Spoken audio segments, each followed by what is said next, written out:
और इस महीने में स्नान दान आदि का बहुत ही महत्व है। आज मैं आपको माघ महात्म का पहला अध्याय सुनाने जा रही हूँ। तो आइए सुनते हैं माघ मास का पहला अध्याय। श्री नैमिषारण्य क्षेत्र में मुनि जनों ने परम भागवत श्री सूत से कहा, हे मुनि, अब आप कृपा करके माघ मास की उस पवित्र कथा का वर्णन करें जो कि वशिष्ठ ने दिलीप से कहा था, जिससे प्राणी के समस्त पाप नष्ट होते हैं। हे देव, कृपा करके आप माघ मास के संपूर्ण इतिहास का भी वर्णन करें। सूत जी बोले, हे मुनिजनों, तुम धन्य हो। भगवान श्री कृष्ण की भक्ति में लगा तुम्हारा मन देखकर मैं बहुत प्रसन्न हूँ। मैं समस्त पाप को नष्ट करने वाले परम पुनीत माघ मास का महात्म्य तुमको सुनाता हूँ, ध्यान से सुनो।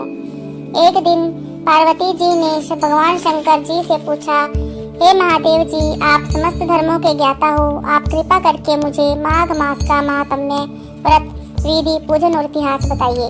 पार्वती के इन वचनों को भगवान महादेव सुनकर अति प्रसन्न होकर बोले, हे प्रिय, तुम इस मनोहर वृतांत को सुनो। एक समय महाराज दिलीप ने एक महान यज्ञ किया। ऋषि जनों ने प्रसन्न हो राजा को आशीर्वाद दिया। नगर वासियों ने श्रद्धा से राजा का पूजन किया। तब वह प्रसन्न चित्त राजा अपनी सेना सहित वन में मृग का शिकार खेलने गए। समस्त अस्त्र शस्त्रों से युक्त दिलीप कवच आदि धारण किए, हाथ में धनुष बांध लिए वन में शिकार खोजने लगा। उनके पैदल सिपाही भी मनोहर जंगल में विचरने लगे। शिकारियों का दल वन में देखकर सभी जीव शांत होकर अपनी गुफाओं में चले गए। कोलाहल सुन मृग भागने लगे। राजा ने उनको अपने बाणों का निशाना बनाया। पक्षी इस वृक्ष से उस वृक्ष पर उड़ने लगे और अपने को छिपाने के लिए स्थान खोजने लगे। सियार चिल्लाने लगे, वृक्षों की खो में छिपे उल्लू चीखने लगे। वन के शांत प्रदेश में जहाँ घने वृक्ष थे, फूलों की सुगंध महक रही थी। घोड़े गुजार कर रहे थे। दूध से भरे थनों वाली गायें घूम रही थी। सर्पों के बिलों से कैचुली आदि बाहर निकल पड़ी थी। अजगर वृक्षों की शाखाओं पर लिपटे थे। पत्थरों के आपस में टकराने से अग्नि की चिंगारियां छिटक रही थी। बाघ दहाड़ रहे थे। शिकारी कुत्ते खरगोश के पीछे दौड़ रहे थे। इस प्रकार राजा दिलीप वन में शिकार खेलते, रात्रि होने पर विश्राम करते और फिर आगे बढ़ जाते थे।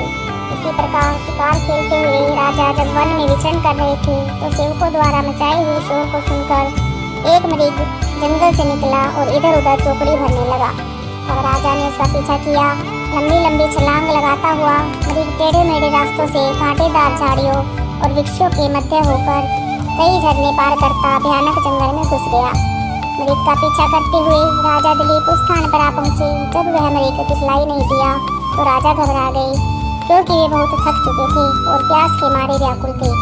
राजा और उनके साथी थक गए थे। उनके घोड़े पसीने में तर थे। दोपहर का समय हो चुका था और सभी प्यास से व्याकुल हो रहे थे। पानी की खोज करने पर राजा ने दूर समुद्र जैसा एक विशाल सरोवर देखा, जिसके किनारे घने वृक्ष थे। जल स्वच्छ था। बड़े बड़े कमल खिले थे जिन पर भौरे कूद रहे थे। सरोवर के जल में छोटी छोटी मछलियां लहरों के साथ तैर रही थी। उस सरोवर के किनारे पर अनेकों पशु पक्षी घूम रहे थे। इस सुंदर सरोवर को देखकर राजा और उसके साथियों की थकावट दूर हो गई। राजा व सैनिकों ने सरोवर के जल को पिया और वहीं रात्रि व्यतीत करने के विचार से डेरा डाल दिया। राजा और सैनिकों ने संध्या को भोजन आदि से निवृत्त होकर शस्त्र संभाल लिए। राजा एक वृक्ष पर धनुष बाण सहित बैठ गए और उनके अन्य साथी भी दूसरी दिशाओं में अपने शस्त्र लेकर स्थित हो गए, ताकि शिकार कहीं से भी बचकर न निकल सके। कुछ सैनिकों ने वन में जाल फैला दिया। आधी रात होने पर जंगली शुकरों का एक झुंड सरोवर के किनारे आया। उन शुकरों ने तट के किनारे उत्पन्न कमल कंद खाए और पेट भर जाने पर वह झुंड वापस लौटने लगा तो राजा के सैनिकों द्वारा लगाए जाल में फंस गए। राजा ने अपने साथियों की सहायता से अनेकों शुकर मार डाले।